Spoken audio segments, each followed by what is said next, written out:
샬롬, 평안하십니까? 7월 23일 목요일 큐티 가이드 영상으로 함께 하겠습니다.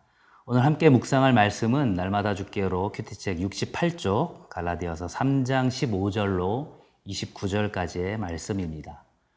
오늘 묵상 말씀은 율법과 약속이라는 이 두 단어를 염두에 두시면서 본문을 보시면 좋을 것 같습니다. 우리가 구원을 받을 수 있는 이유는 하나님의 언약, 하나님의 약속에 근거한 것이지 율법을 지키는 것에 있지 않다라는 것을 사도 바울은 일상생활에서의 그 실예를 들어서 설명하고 있습니다. 오늘 본문 15절입니다. 형제들아 내가 사람의 예대로 말하노니 사람의 언약이라도 정한 후에는 아무도 폐하거나 더하거나 하지 못하느니라. 성도 여러분, 청개구리 동화를 잘 알고 계시죠? 엄마 말을 항상 안 듣던 이 청개구리 아들에게 엄마 개구리가 마지막으로 남긴 유언은 무엇이었습니까?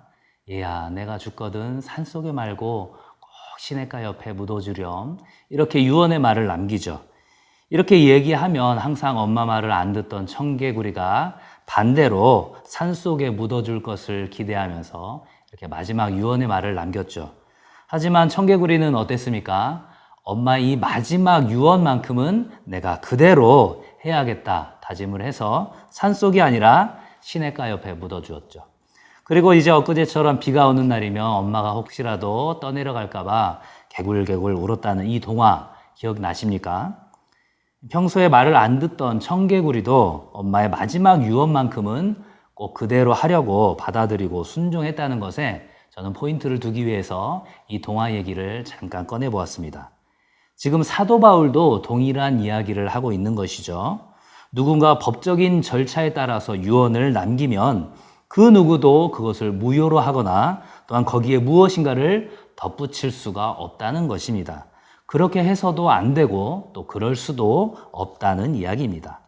사람의 언약도 그럴진데 하물며 만유의 주제이신 하나님께서 하신 약속을 피조물인 우리가 무효로 만들거나 거기에 무엇인가를, 율법이라고 하는 그 무엇인가를 덧붙일 수가 없는 것이라고 사도 바울은 이야기하고 있는 것입니다. 하나님께서는 아브라함과 그 자손에게 영원한 축복과 구원을 약속하셨는데요. 여기서 자손들이라고 복수로 표현하지 않고 오직 한 사람을 가리켜서 자손이다 이렇게 이야기하고 있습니다. 그 자손은 누구일까요? 맞습니다. 바로 하나님의 약속을 성취할 예수 그리스도이십니다. 바울이 오늘 본문을 통해서 가장 강조하고 싶은 내용이 바로 그 다음에 이어지죠.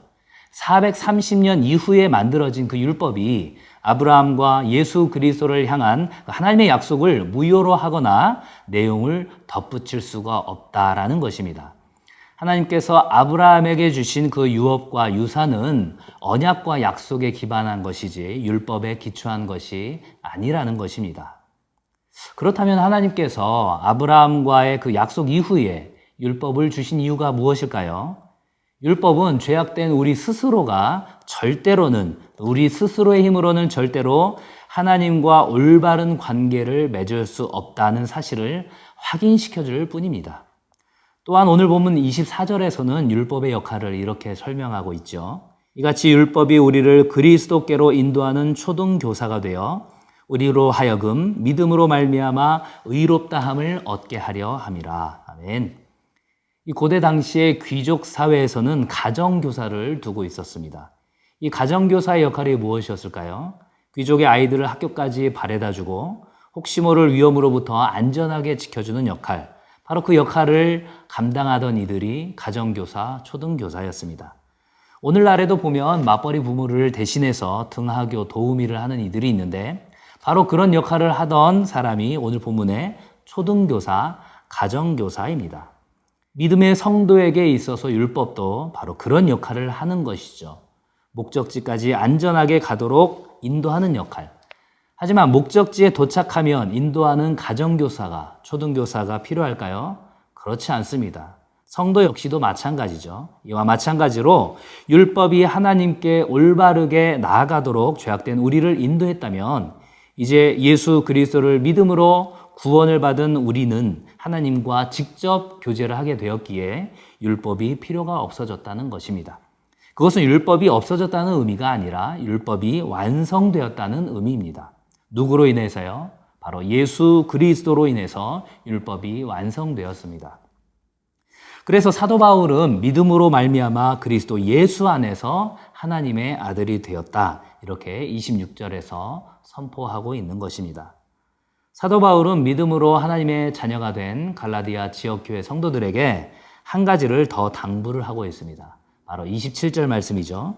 누구든지 그리스도와 합하기 위하여 세례를 받은 자는 그리스도로 옷 입었느니라. 아멘. 예수 그리스도의 보혈의 피로 죄 씻음을 받은 성도는 그리스도로 옷 입었다고 표현하고 있습니다. 그리스도로 옷을 입었다는 것이 어떤 의미일까요? 바로 성도의 영적인 성장과 성숙을 의미하는 것입니다. 예수 그리스도를 내 인생의 주인으로 영접하고 믿음으로 고백한 성도들은 이제 더 이상 그의 삶이 죄와 사망의 지배를 받는 것이 아니라 생명과 성령의 지배를 받는 삶이 되었습니다. 하지만 영화롭게 될 재림과 심판의 때까지 성도는 여전히 죄와 사망의 영향력 아래에는 있습니다. 그렇기 때문에 성도인 우리가 여전히 죄를 짓게 되죠. 중요한 것은 우리의 신분이 달라졌다는 사실과 하나님 나라를 유산으로 받게 된 상속자라는 사실을 기억하고 믿는 것입니다. 그리고 성령 하나님의 인도하심을 따라서 믿음의 걸음을 걸어가며 영적으로 성장하고 성숙해 가야 하는 것입니다. 오늘 큐티 적용 부분에서 이렇게 질문하고 있죠. 나는 구원을 받은 성도로서 성숙한 신앙에 이르기 위해 어떤 믿음의 훈련을 받고 있는지 생각해 봅시다. 개인적으로 여러 가지 그 믿음의 훈련의 모양이 있겠죠. 남편과 아내 그리고 자녀에게 짜증내거나 포건하지 않고 인격적으로 대화하는 것. 세상의 비난과 조롱에 동요되지 않고 노아가 그랬던 것처럼 하나님께서 나에게 맡기신 그 믿음의 방주를 지어나가는 것. 질병과 재정의 어려움과 수많은 고난 속에서도 하나님께 원망과 불평을 하지 않는 것. 코로나19의 상황 속에서 온라인으로 혹은 교회 현장에서 온전히 예배드리는 것. 그리고 너무나도 바쁜 상황 가운데서도 바로 지금처럼 짬을 내서 말씀을 묵상하고 적용하는 것. 이런 여러 가지 것들이 하나님께서 나에게 허락하시는 믿음의 훈련일 것입니다. 개인적으로 기록을 하면서 확인을 해보시기 바랍니다. 사랑하는 성도 여러분, 분주하고 바쁜 세상이지만 적어도 우리가 어떤 존재인지만큼은 결코 잊지 않고 기억하며 나갔으면 좋겠습니다. 우리는 어떤 존재입니까? 바로 그리스도의 것, 그리스도에 속한 사람, 그리스도의 옷을 입은 사람이라는 것입니다. 하나님의 약속대로 하나님 나라의 유업과 유산을 약속받은 상속자입니다. 그 자부심을 가지고 오늘도 기쁨으로 믿음의 훈련을 감당하는 모든 성도들이 되시기를 주님의 이름으로 간절히 기도드립니다. 감사합니다.